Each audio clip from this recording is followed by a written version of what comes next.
popping, everybody? My name is Eden, and welcome back to the Original Fashion Tarot channel. This is going to be part 4 of unboxing the second half of the Greek gods and goddesses.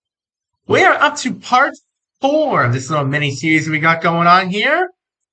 And please do go check out the previous 3 videos because they are straight up bangers. They are great. Some of my best videos yet. Well, there's not really much to do here, but just get going. So, let's do this. First card of the day. Pegasus's birth. Wow. Okay, now there's a legend. So, you all know Medusa. You know, the Gorgon who can turn people to stone if they look into her eyes. So, what you don't know is how she was created and what came from that creation. So, Poseidon fell in love with Medusa. And, they did their thing. They were happy for a while. And then one day, Poseidon and Medusa decided to do something quite disrespectful against Athena. Because Medusa was one of Athena's maidens in one of her temples.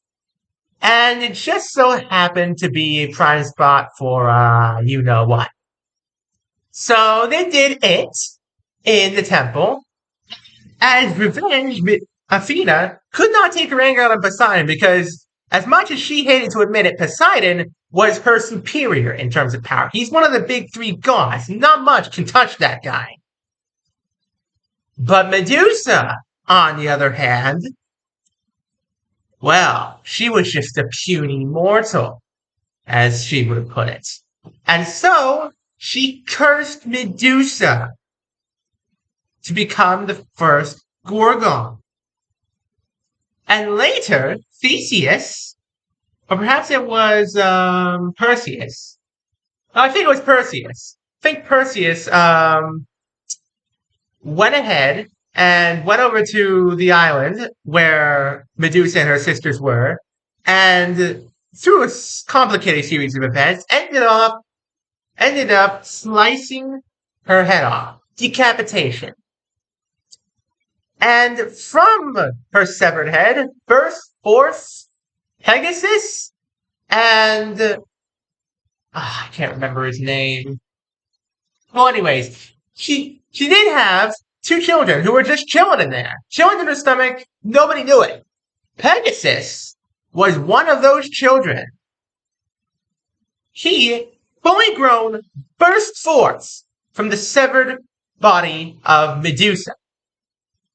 And this card depicts him taking his first flight. It's a very well-drawn card, I must say. Although, his wings are the colors of all Pegasi that came after him, because he was the first Pegasus. He was Lord Pegasus. Neat little story there. What card's next? Bellerophon and Pegasus. Okay, wow. So Bellerophon was one of the lesser-known heroes of the day, actually. He was a very accident-prone kid. And when I say very accident-prone, I mean that he ended up killing some of his family on accident. And that's just the tip of the iceberg. And so, one day, Athena, who was feeling in a generous mood that day, ended up telling him that one of the kingdoms needed his help, and he was the only one who could do it. And so she gave him the ability to bring Lord Pegasus to him, and for the first time in his life, he gained the confidence to become his own hero. He defeated the dragon that was attacking. I think it was a dragon, actually, or maybe it was a hydra, but it was a dragon of some kind. He saved the day, and this shows him on his first flight with Lord Pegasus. It's a card of aspiration, adventure, and triumph. Triumph over its very nature. Let's see what's next. Pandora's Box. Wow. So we have a card very similar to this in the other deck here, Pandora's Curiosity. This is Pandora's Box. It is a card of creativity, consequence, and hope. See, there's one thing I never mentioned about the Pandora's box. Despite all the demons it unleashed, despite all the horrors that it unleashed upon humanity, there was one thing left in the box once everything was out and Pandora had finished opening it. There was one thing that stayed in the box. Hope. Hope stayed in the box. And if that box were to ever be opened again, hope would be released. And hope would die for humanity. It would be the ultimate sign of giving up hope. Let's see what's next. Apollo's Lyre. As I've said many times before, Apollo is a very multi-talented god, and this is actually the first card of him that I have. Apollo's Lyre, harmony, art, and inspiration. This is him playing his lyre, basking in the light of his sun chariots, and among many of these dryads here. Although Apollo has had many lovers, many of them ended in great tragedy. He's a very sad god, despite what he believes. Not as cheerful as you might think. Let's see what we got next here. The Triumph of Hercules. Wow, okay. So I'm sure many of you, if not all of you, come on guys, he's the most famous Greek hero of all time. You all know the legend of Hercules. The man who took on 12 great trials and came out on top. It was originally 10, but that's another story entirely. The Triumph of Hercules. This shows him at the end of his journey, having slayed monsters, conquered demons, captured animals, and essentially just done incredible feats. It's a card of strength, heroism, and great achievements. His life's work. Let's see what our next card is. The Muse's Inspiration. Creativity, arts, and enlightenment. Now I have a card just like this in the other deck as well. There were actually 9 muses, and they worked under Apollo. You know, he is his own muse technically, but he also needs, other people to help him. So there are literally 9 goddesses, each a muse in their own rights. The only one whose name I know is Terpsichore, the muse of dance.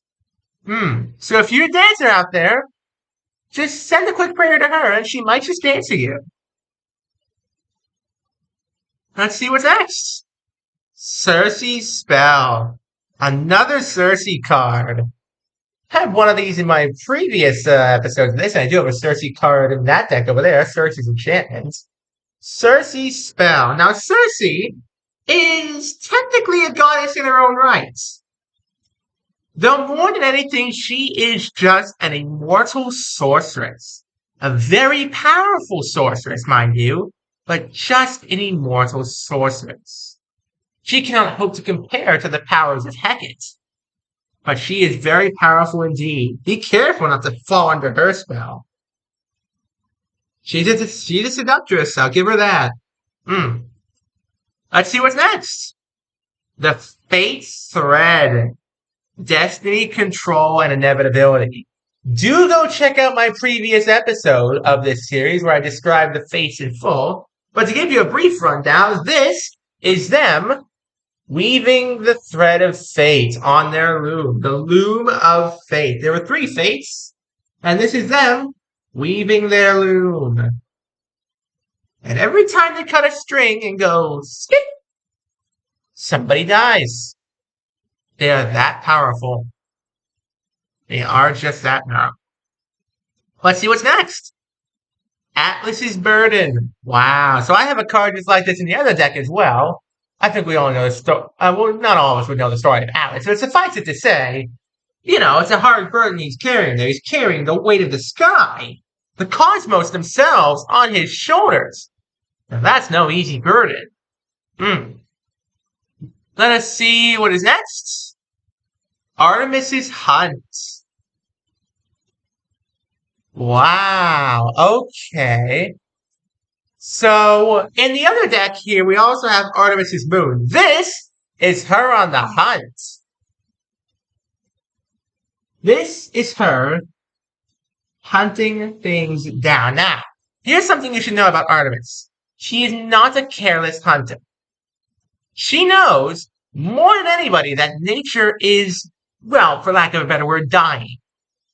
And she only takes what she needs, nothing of what she wants. She only takes what she needs for the hunt. And she actually has her own hunting party, the Hunters of Artemis, who work under her and hunt with her sometimes. Though sometimes she also does end up hunting alone. It's a card of independence, focus, and nature. Suppose it is all those things. Alright, let's see what's next. Oh, blank card!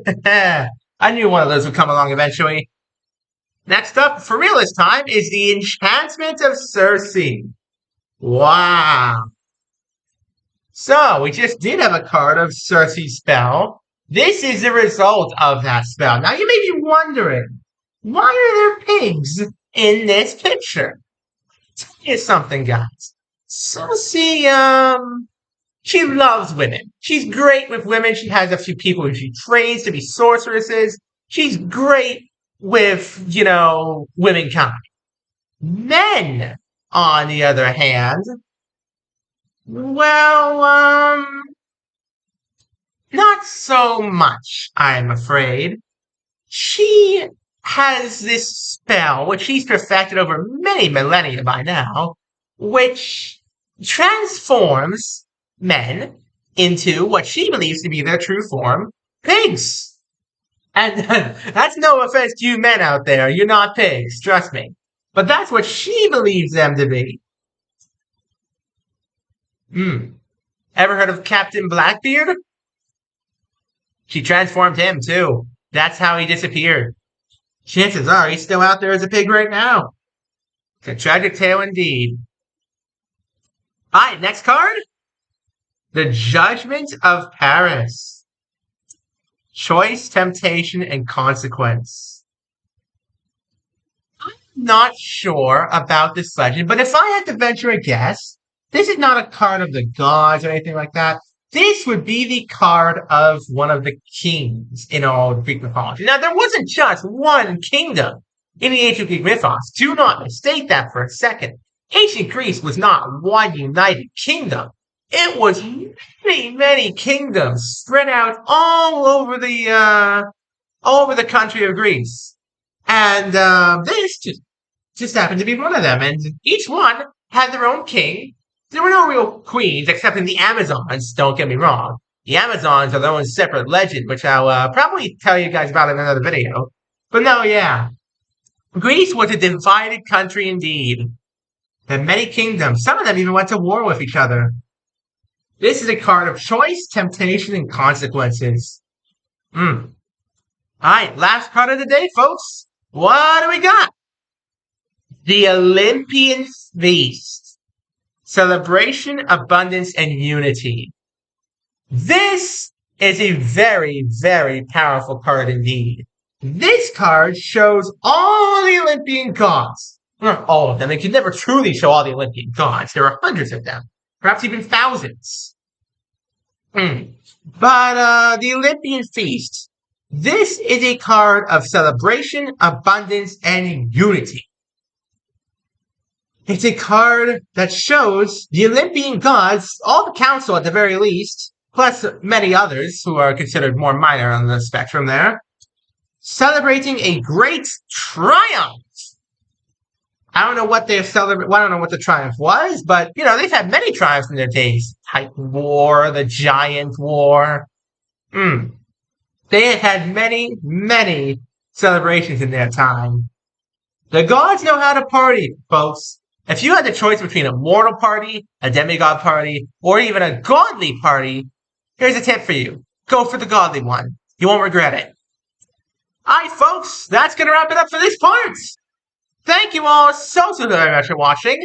Don't forget to leave a like, subscribe, turn on notifications so you don't miss a single part of this little series we got going on here. This unboxing is called, actually, unboxing. Don't miss a single part of this unboxing that we got going on here. And, yeah, that'll do for me, folks. Stay tuned for parts 5 and 6, possibly even 7 and 8 if there's that many cards. And with that, thanks for watching, folks. Have an amazing rest of your day. Peace.